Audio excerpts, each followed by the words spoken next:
साल 2002 तीन अमेरिकन दोस्त गल्फ ऑफ मेक्सिको में एक सेलिंग ट्रिप पे निकलते हैं। इसी दौरान उनमें से एक नीचे डेक में जाता है और वापस आता है अपने हाथों में ब्लैक फोम शूज का एक पेयर लिए। आंखों में ऐसी चमक थी जैसे उसे कोई खजाना मिल गया हो, लेकिन उसके दोस्त अपनी हंसी कंट्रोल नहीं कर पाते। उनका कहना था कि ये शूज बेहद वियर्ड और अगली हैं, लेकिन उस वक्त समुंदर के बीचों बीच किसी ने सपने में भी नहीं सोचा होगा कि एक दिन खुद अमेरिका के प्रेसिडेंट इसी अगली शूज को पहनेंगे और आगे चल के यही शूज 37,000 करोड़ की कंपनी बन जाएंगे। ये है कहानी क्रॉक्स की। अमेरिका में रहने वाले ड्यूक हैंसन की लाइफ तबाह हो चुकी थी। कई सालों तक सेल्स एंड मैनेजमेंट की फील्ड में डेडिकेटेड काम करने के बावजूद उनकी नौकरी जा चुकी थी। वाइफ ने डाइवोर्स फाइल कर दिया था और कैंसर ने उनकी मदर को उनसे छीन लिया था। वो बेहद होपलेस फील कर रहे थे कि तभी उन्हें अपने दो पुराने दोस्तों का कॉल आया, स्कॉट सीमंस और जॉर्ज बेडेकर। ये तीनों ही यूनिवर्सिटी ऑफ कोलोराडो में पढ़े थे। ड्यूक को चीयर अप करने के लिए स्कॉट और जॉर्ज ने गल्फ ऑफ मेक्सिको में एक बोटिंग ट्रिप प्लान की थी, एक ऐसी ट्रिप जो उनकी जिंदगी बदल के रख देने वाली थी। 2002 की गर्मियों में तीनों दोस्त एक स्कूनर शिप में सेल कर जाते हैं। इसके अलावा बोट के कैप्टन रॉन ओलिवर भी ऑन बोर्ड थे। ये शिप बिलोंग करती थी 48 ईयर ओल्ड स्कॉट सीमंस को, जिनका बचपन से ही एक टिंकरिंग माइंड था। किसी भी नई चीज को देखते ही वो उसे खोल के मॉडिफाई करने लगते थे। 27 की एज में उन्होंने एक प्रोफेशनल फोटोग्राफी इक्विपमेंट और मेडिकल डिवाइसेस बनाने वाली कंपनी शुरू कर दी थी और फिर कुछ सालों बाद कंपनी को बेच के एक बड़ी एग्जिट ले ली। अपनी एक ट्रिप के दौरान उन्हें कनाडा में फोम क्रिएशंस नाम की कंपनी के बारे में पता चला, जो क्रॉसलाइट नाम के मटेरियल से और इंजेक्शन मोल्डिंग टेक्नोलॉजी का यूज करके स्पा कुशन्स, पिलोज और कयाक सीट जैसी चीजें बनाया करती थी। लेकिन कुछ सालों पहले इन्होंने कैजुअली एक शू भी बना दिया था, लेकिन इस शू को वो केवल कनाडा की क्यूबेक सिटी में ही बेचते थे। जब स्कॉट ने इन शूज को ट्राई किया तो उन्हें इसमें बहुत बड़ा पोटेंशियल नजर आया। उन्होंने कई सारे पेयर्स खरीद लिए और एज यूजुअल अपनी टिंकरिंग चालू कर दी। साइड्स में 2 होल्स पंच किए और सेम मटेरियल का एक हील स्ट्रैप लगा दिया। बोटिंग ट्रिप के दौरान स्कॉट ने इन्हीं शूज को ड्यूक और जॉर्ज को दिखाया था। ब्लैक कलर के फोम से बने शूज जिसमें स्विस चीज स्टाइल होल्स थे और कैटरपिलर शेप स्ट्रैप थी। एक पल के लिए तो बोट पे सन्नाटा छा गया, लेकिन फिर बाकी दो दोस्त अपनी हंसी नहीं रोक पाए। ड्यूक ने कहा, Scottie, those are ugly, I am not gonna wear those. लेकिन अगले कुछ दिनों में जब उन्होंने शूज को ट्राई किया तो वो कंप्लीटली सरप्राइज्ड हो गए। हर शू केवल 170 ग्राम का था, ऑल्टरनेटिव से 2 से 3 गुना हल्का। ये क्रॉसलाइट नाम के मटेरियल से बना था, जिसकी एक कमाल की खासियत थी। कुछ देर पहनने के बाद ये बॉडी हीट के कारण सॉफ्ट हो जाते थे और यूजर के फीट के शेप और साइज के अकॉर्डिंग खुद को मोल्ड कर लेते थे, जिस कारण ये एक्सट्रीमली कंफर्टेबल थे। Also Croslite material closed cell foam होता है, इसीलिए ये वाटर फ्रेंडली थे, इंस्टेंटली ड्राई भी हो जाते थे और अनलाइक लेदर या फैब्रिक शूज इनमें स्मेल भी एब्जॉर्ब नहीं होती थी। फाइनली वेट सर्फेसेस में इनकी ग्रिप काफी स्ट्रॉन्ग थी और ये मार्क्स भी नहीं छोड़ते थे, जिस कारण ये बोट डेक्स, बीचेस और पूल डेक्स जैसे एरियाज के लिए सबसे प्रैक्टिकल शूज थे। ट्रिप से लौटने के बाद तीनों कन्विंस्ड थे कि ये शूज इतने यूनिक हैं कि इसे एक बार एक बिजनेस में कन्वर्ट करने का ट्राई जरूर करना चाहिए। इन्होंने एक स्टार्टअप बनाया जिसके सीईओ बने जॉर्ज बेडेकर, क्योंकि वो ऑलरेडी 100 से ज्यादा डोमिनोज फ्रेंचाइजीज ऑपरेट करते थे और क्विज़नोज नाम की कंपनी में एक टॉप एग्जीक्यूटिव थे। कंपनीज चलाने में उनका लंबा एक्सपीरियंस था। साथ ही साथ वो इस नए शू के बिजनेस में पहले बड़े इन्वेस्टर बनने को भी रेडी थे। वहीं स्कॉट सीमंस का काम था प्रोडक्ट डेवलपमेंट लीड करना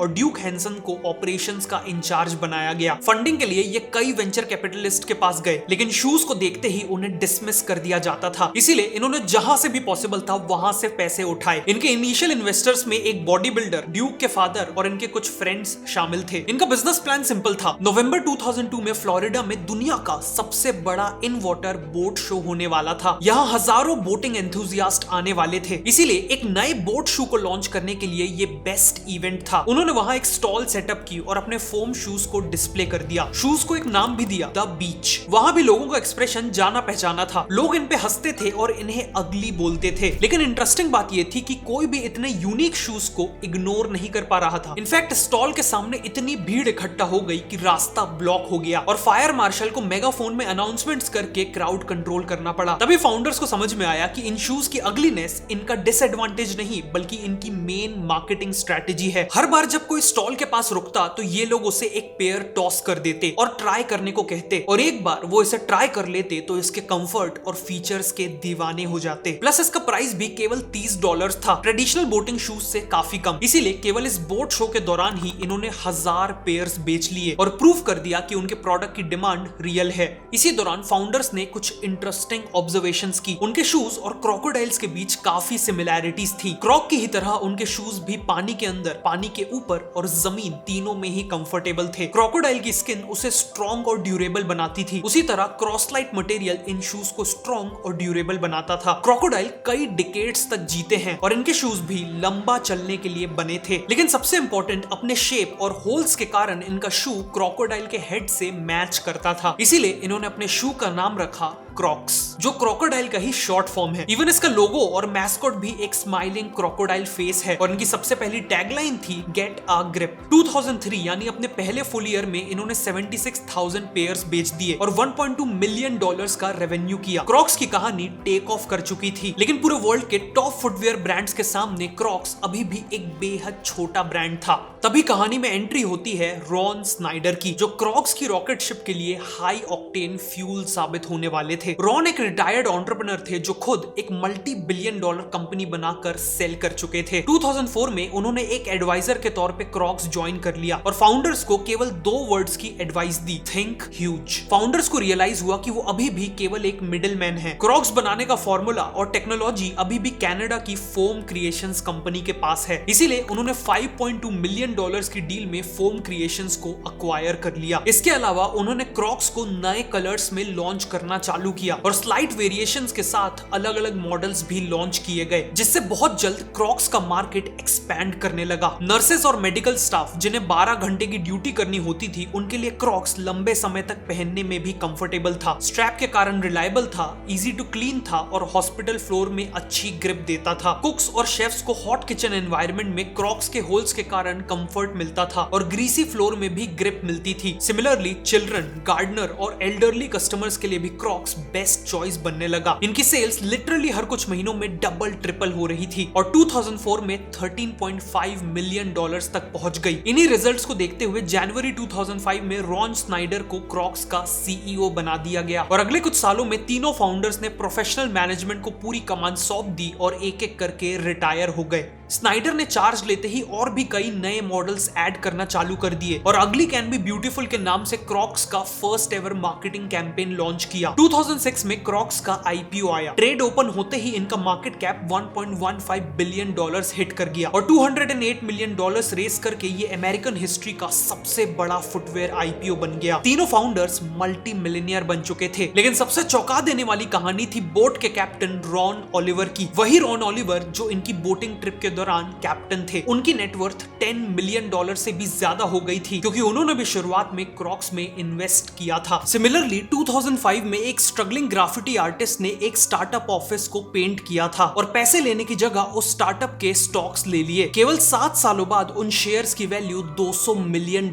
हो गई। बाय द वे वो स्टार्टअप कोई और नहीं बल्कि फेसबुक था। ये तो केवल एक एग्जांपल है कि लॉन्ग टर्म और पेशेंट इन्वेस्टिंग से क्या हो सकता है, लेकिन अमेरिका का स्टॉक मार्केट लिटरली ऐसी स्टोरीज से भरा पड़ा है। हम इंडियंस भी अमेरिकन कंपनीज के प्रोडक्ट्स को डेली बेसिस पे यूज करते हैं, लेकिन अगर वेल्थ बनानी है तो इन कंपनीज का यूजर नहीं बल्कि इनका ओनर बनना पड़ेगा। अब हो सकता है कि आप ऑलरेडी इंडियन कंपनीज में इन्वेस्टेड हो और इंडिया डेफिनेटली एक ग्रेट इकोनॉमिक स्टोरी है, लेकिन इन्वेस्टिंग के बेसिक्स कहते हैं कि अपना पूरा पैसा एक ही रीजन में लगाना एक कॉन्सेंट्रेशन रिस्क है। इसीलिए ग्लोबल डाइवर्सिफिकेशन बहुत इंपॉर्टेंट है। लेकिन प्रॉब्लम यह है कि अब तक इंडिया से यूएस स्टॉक्स में इन्वेस्ट करना बेहद कॉम्प्लिकेटेड था, जैसे LRS का पेपर वर्क करना, ओवरसीज ब्रोकर के साथ अकाउंट खोलना, मनी ट्रांसफर करने में अप टू 5 डेज लगना और हर ट्रांसफर में हेवी बैंक फीस लगना। टिकर टेप ने ये सारी प्रॉब्लम सॉल्व कर दी हैं। टिकर टेप यूएस इन्वेस्टमेंट्स के लिए गिफ्ट सिटी रूट यूज करता है, जिससे सिंपल केवाईसी से मिनट्स में अकाउंट खुल जाता है। पूरा फ्रेमवर्क गिफ्ट सिटी की IFSCA प्लस RBI के थ्रू रेगुलेटेड है, तो सेफ्टी के लिए आपको किसी फॉरेन अथॉरिटी पे डिपेंडेंट नहीं रहना और यहाँ आपका खुद का पैसा विड्रॉ करना बिल्कुल फ्री है, जबकि पहले 10 से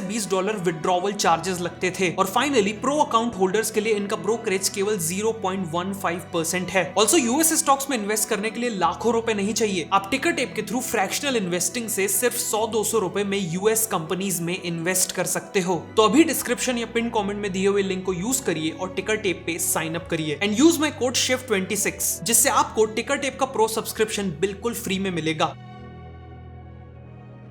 क्रॉक्स के लिए अगला साल तो और भी ब्लॉकबस्टर था। रेवेन्यू $847 मिलियन टच कर चुका था। 2007 के एंड तक टीम साइज 5300 हो गया था और इवन यूएस के प्रेसिडेंट जॉर्ज बुश क्रॉक्स पहने स्पॉट किए गए थे। क्रॉक्स लिटरली अपनी पीक पे पहुंच चुका था, लेकिन एक प्रॉब्लम थी। क्रॉक्स जिसे माउंटेन की पीक समझ बैठा था, वो रियलिटी में एक क्लिफ का एज था और बहुत जल्द उनके लिए एक दर्दनाक डाउनफॉल की शुरुआत होने वाली थी। 2007 तक क्रॉक्स ने golf shoes, flip flops, dress loafers, boots, sneakers, rain boots, backpacks, sunglasses और इवन क्लोथ्स तक ऑफर करना चालू कर दिए थे। यू बाय क्रॉक्स नाम से एक luxury women fashion line launch कर दी थी, जिसमें रेसी रॉकर, डेंजरस दीवा और $280 के प्राइस पॉइंट में इम्पॉसिबल गर्ल जैसे वियर्ड नामों के साथ हील्स ऑफर कर रहे थे। लेकिन लोगों को एक सिंपल फोम शूज बनाने वाली कंपनी से लग्जरी हील्स खरीदने में जीरो इंटरेस्ट था। 250 शूज मॉडल्स, दुनिया भर में कई सौ रिटेल स्टोर्स और इन्वेस्टर्स को एक्सपोनेंशियल ग्रोथ प्रॉमिस करने के बाद अब क्रॉक्स के लिए अपनी स्पीड स्लो कर पाना एक ऑप्शन नहीं था। इसीलिए उनकी असेंबली लाइंस कंटिन्यूअसली तेजी से प्रोडक्ट्स चर्न करती चली गई। लेकिन प्रॉब्लम ये थी कि कस्टमर्स उतनी तेजी से इनके प्रोडक्ट्स खरीद नहीं रहे थे। इसीलिए 2007 में अनसोल्ड इन्वेंट्री की वैल्यू $248 मिलियन पहुंच गई। मतलब क्रॉक्स के पास करीब 3 करोड़ शूज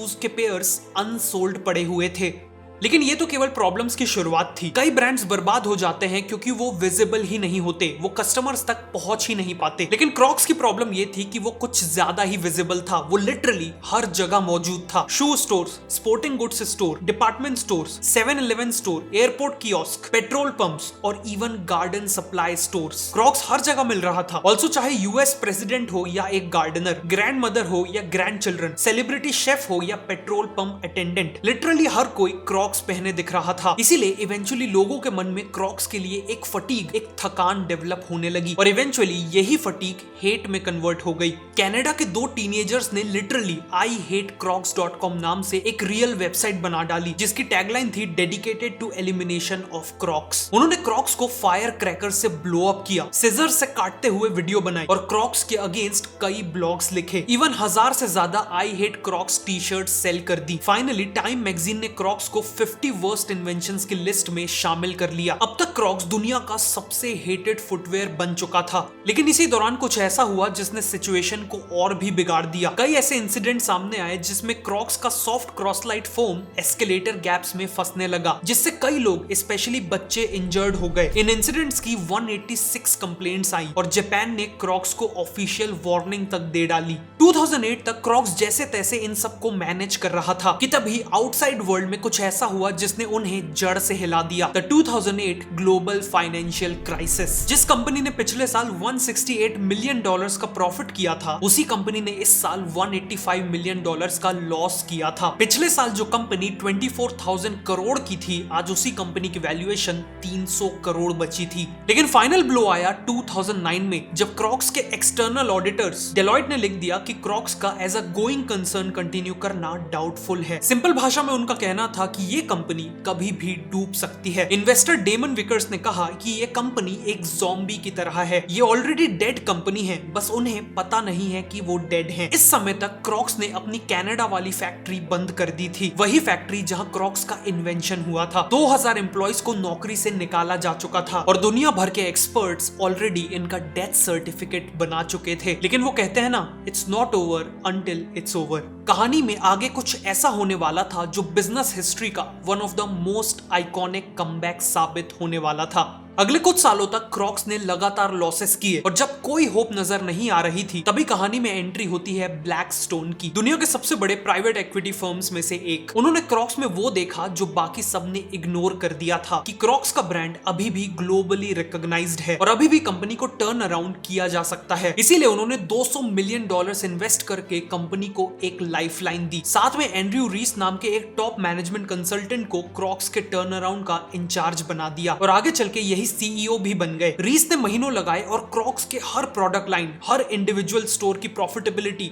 और ओवरऑल बिजनेस मॉडल को डीपली एनालाइज किया। उन्होंने जो पाया वो शॉकिंग था। जिस ओरिजिनल क्रॉक्स के दम पे ये पूरी कंपनी बनी थी, वही क्रॉक्स कंपनी के टोटल रेवेन्यू में आज केवल 16% कंट्रीब्यूट कर रहा था। कंपनी ने अपने हीरो प्रोडक्ट को सप्रेस कर रखा था, जैसे मानो कि वो उससे एम्बैरेस थे। लेकिन रीस के मुताबिक ओरिजिनल क्रॉक्स ही उनकी रियल आइडेंटिटी थे। इसीलिए उन्होंने दूसरी कई कैटेगरीज को एक एक करके किल कर दिया और पूरा फोकस ओरिजिनल क्रॉक्स पे डाल दिया। 2008 तक ओजी क्रॉक्स की वापसी हो चुकी थी। कंपनी की टोटल सेल्स में से 52% सेल्स केवल क्लासिक क्रॉक्स की थी। इसके अलावा रीस ने करीब 160 लॉस मेकिंग स्टोर्स बंद कर दी और फाइनली अपनी सभी फैक्ट्रीज भी बंद करके पूरी मैन्युफैक्चरिंग को वियतनाम और चाइना जैसी कंट्रीज में बैठे कॉन्ट्रैक्ट मैन्युफैक्चरर्स को आउटसोर्स कर दिया। उन्होंने ये स्ट्रैटेजी नाइकी से सीखी थी, जो अपने शूज खुद नहीं बनाते, केवल उनका डिजाइन और मार्केटिंग हैंडल करते हैं। इस एसेट लाइट मॉडल से काफी सेविंग्स होती हैं। इन सभी चेंजेस से क्रॉक्स वापस सरवाइव करने लगा। लेकिन रीस का ऑब्जेक्टिव सरवाइव नहीं बल्कि थ्राइव करना था। सरप्राइजिंगली इनकी कमबैक स्टोरी में सबसे बड़ा रोल प्ले किया एक छोटी सी चीज ने। इन्हें कहते हैं जिबिट्स। ये बेसिकली प्लास्टिक डेकोरेटिव एक्सेसरीज हैं जिन्हें क्रॉक्स के होल्स में फिक्स करा जा सकता है। 2005 में शेरी नाम की एक मदर ने कैजुअली अपने बच्चों के क्रॉक्स को प्लास्टिक फ्लावर्स और राइनस्टोन से डेकोरेट कर दिया और इनका नाम रखा जिबिट्स। उनके हस्बैंड ने एक वेबसाइट बना के इसे बिजनेस में कन्वर्ट कर दिया और कुछ ही समय में वो करोड़ों की सेल्स कर रहे थे। क्रॉक्स ने इन्हें नोटिस किया और $20 मिलियन में अक्वायर कर लिया। लेकिन इसके बाद कई सालों तक क्रॉक्स ने जिबिट्स में कुछ ज्यादा इनोवेशन नहीं किया। पर सीईओ एंड्रू रीस ने नोटिस किया कि हर एक क्लासिक क्रॉक्स पेयर में 26 होल्स होते थे। मतलब अगर कोई $50 में क्रॉक्स खरीदता है और हर होल में $5 का जिबिट्स ऐड करता है, तो हर पेयर से एडिशनल $130 की कमाई होगी। लेकिन जिबिट्स केवल एक प्रॉफिट अपॉर्चुनिटी नहीं था। रीस के अकॉर्डिंग क्रॉक्स एक ब्लैंक कैनवास की तरह थे, जिसके ऊपर कस्टमर्स अलग अलग जिबिट्स लगाकर खुद को एक्सप्रेस कर सकते थे। उन्होंने डिसाइड किया कि वो टॉप अमेरिकन ब्रांड्स के साथ पार्टनरशिप्स करेंगे और exclusive limited edition Crocs launch करेंगे कस्टमाइज्ड जिबिट्स के साथ। 2018 में उन्होंने पॉपुलर रैपर पोस्ट मलोन के कोलैबोरेशन में क्रॉक्स और जिबिट्स लॉन्च किए। प्राइस था $60 एंड गेस व्हाट, केवल 10 मिनट में पूरा स्टॉक सोल्ड आउट हो गया। इसके बाद बैड बनी, जस्टिन बीबर, KFC और इवन बेलेंसियागा के साथ पार्टनरशिप्स में ड्रॉप्स किए गए और ये सभी सोल्ड आउट हो गए। फिर क्रॉक्स ने Harry Potter, Marvel, Disney, star Wars, Pokemon और NBA जैसी फ्रेंचाइजीज के साथ लाइसेंसिंग डील्स की और इनके कस्टम जिबिट्स जनरली ही अपने स्टोर्स में अवेलेबल करवा दिए। अब एक हैरी पॉटर फैन अपने क्रॉक्स को हॉगवर्ट्स की थीम में कन्वर्ट कर सकता था, मार्वल का फैन हल्क का फेस लगा सकता था और बास्केटबॉल फैन अपनी फेवरेट टीम को सपोर्ट दिखा सकता था। एज अ रिजल्ट क्रॉक्स के 70% plus customers, specially young customers, shoes के साथ साथ जिबिट्स भी खरीदने लगे और क्रॉक्स जेनजी कस्टमर्स का फेवरेट फुटवेयर ब्रांड बन गया, जिससे 2019 में क्रॉक्स का रेवेन्यू रिकॉर्ड $1.2 बिलियन क्रॉस कर गया। लेकिन तभी एक ऐसा इवेंट हुआ जिसने पूरी दुनिया को शॉक कर दिया, कोविड-19। हर इंडस्ट्री की तरह फुटवेयर इंडस्ट्री भी क्रैश करने लगी, लेकिन क्रॉक्स के साथ कुछ अनबिलीवेबल हुआ। क्रैश करने की जगह क्रॉक्स की सेल्स एक्सप्लोड कर गई, क्योंकि वो नेचुरली पेंडेमिक के लिए एक परफेक्ट शू था। लॉकडाउन के दौरान इसे पूरे दिन घर में पहने रखना बेहद कंफर्टेबल था, प्लस इसे इजिली सैनिटाइज किया जा सकता था और हर बार की तरह हेल्थ केयर वर्कर्स, जिन्होंने पूरे पेंडेमिक में सबसे ज्यादा मेहनत की, उन्होंने भी ड्यूटी के लिए क्रॉक्स को ही चुना। खुद क्रॉक्स ने free pair for health care नाम से एक प्रोग्राम चलाया, जिसमें front line health care workers को